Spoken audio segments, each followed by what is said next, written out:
Ces 6 bateaux de surveillance chinois naviguent en eau trouble, en mer de Chine orientale. Ils ont été envoyés par Pékin pour patrouiller près d'îles revendiquées à la fois par la Chine et le Japon. Une démonstration de force inacceptable pour certains Japonais. En tant que citoyen japonais, je pense que c'est très regrettable parce que la souveraineté japonaise sur ces îles est reconnue. Les îles convoitées, appelées Senkaku par les Japonais, Diaoyu par les Chinois, sont contrôlées par le Japon. Leur territoire est inhabité. C'est leur sous-sol, potentiellement riche en pétrole et gaz, qui attire les 2 géants asiatiques. Récemment, Tokyo a annoncé la nationalisation d'une partie de l'archipel, déclenchant une vague de manifestations en Chine.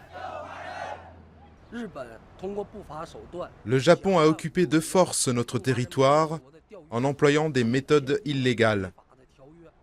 C'est le comportement d'un voleur. De son côté, Pékin a fermement condamné le rachat de ces îles.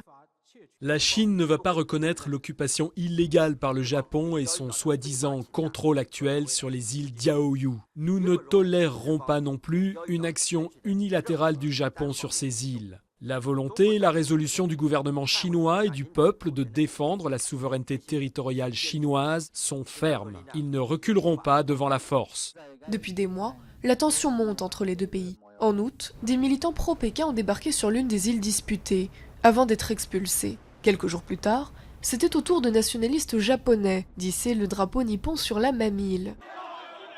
Pour autant, les experts chinois jugent peu probable une rupture des relations entre Tokyo et Pékin. Nous voulons développer nos relations.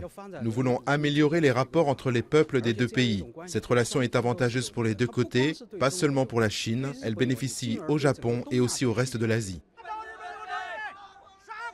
Malgré tout, la Chine reste déterminée à affirmer sa souveraineté sur ces îles et d'autres archipels disputés en mer de Chine méridionale. Le bras de fer entre les 2 puissances asiatiques, au sujet des îles de la discorde, risque donc de se prolonger.